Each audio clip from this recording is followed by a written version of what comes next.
Today we're going over the 5 common bent over barbell row mistakes that you might be doing, and we're gonna fix them today. Let's get into it. So guys, to avoid these 5 common mistakes, I'm gonna give you 5 fundamentals that you should apply to every single exercise that you do, and that will make the exercise that much better. So to start off with, number 1 common mistake is your setup. So for the most part, setting up means it'll be from floor to core. So most of the time, people just have the bar on the ground with the plates loaded.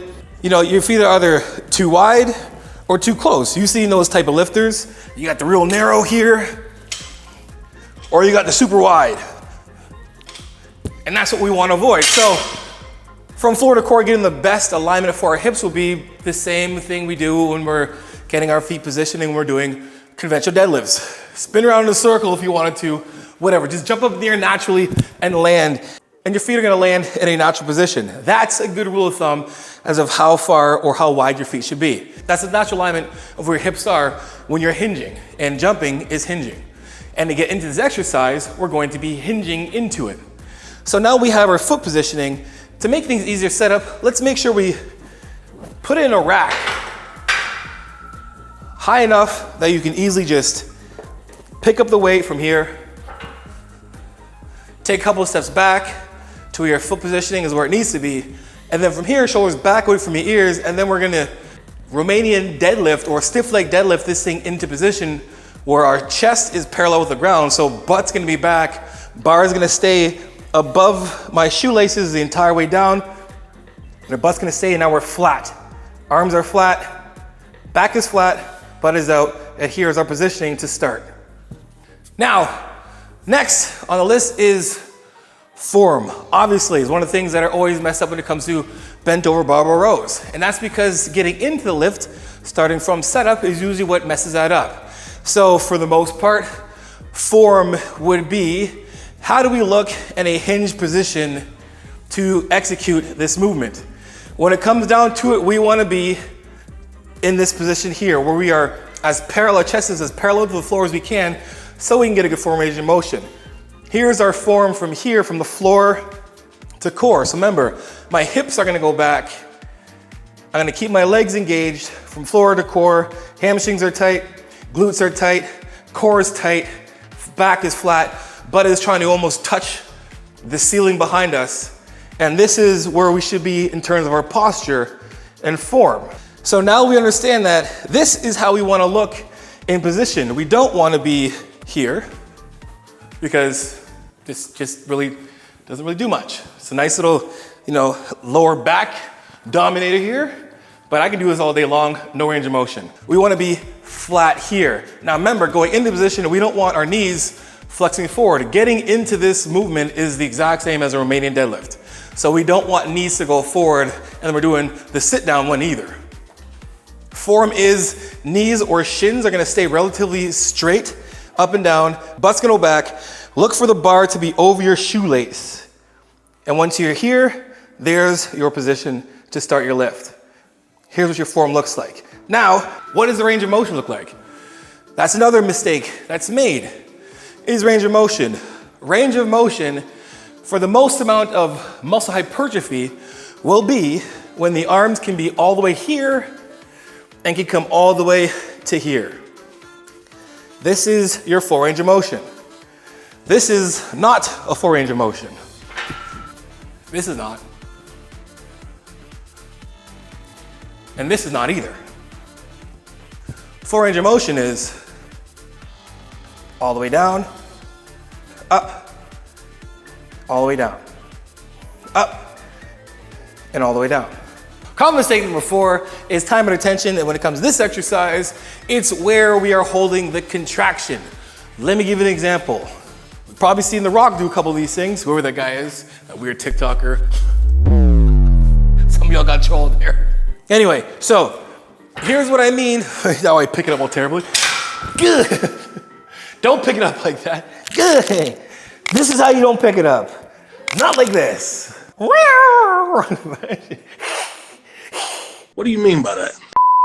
So here's what I mean by the contraction. So, number 1, we have these type of lifts. What the f was that? Or we have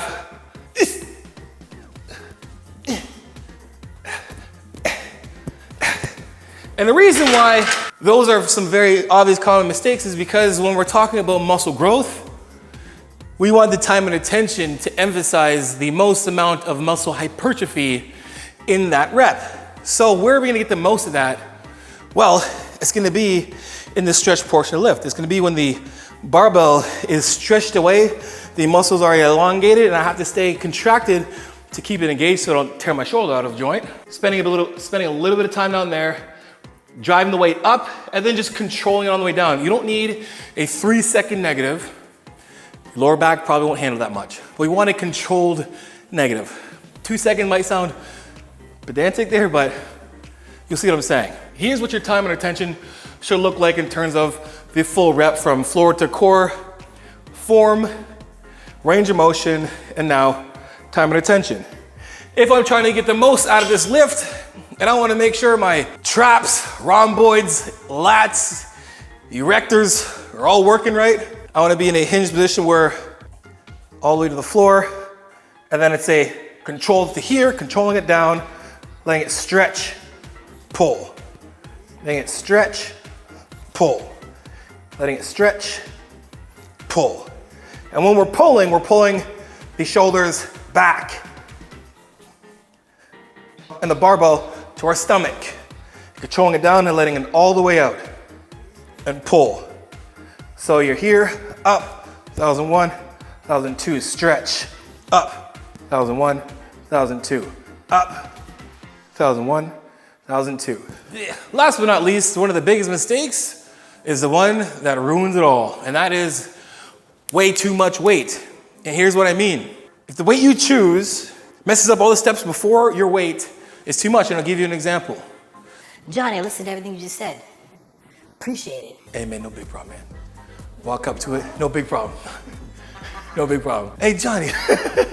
Hey Johnny, I got it all figured out. I watched that last video. I want you to judge my form. No problem, bro. All right, I walk up, all right, jump in the air. My feet, I know where they're supposed to be. I got the rack here. I know my grip is a little bit outside, shoulder width apart. I'm gonna step up, I'm gonna walk back a bit. All right, let me get down into it like a deadlift. All right, I'm good. Now shit, I got too much weight on.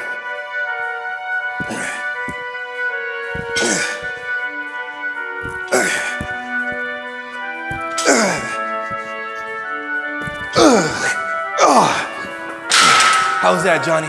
Terrible, terrible, absolutely dog shit. But that's what happens. We want to use, in short, we want to pick a weight that's not going to contradict all the steps before. So if you can't get into a proper position with this and do the full range of motion with a good, consistent time and attention, the weight you're using is way too much.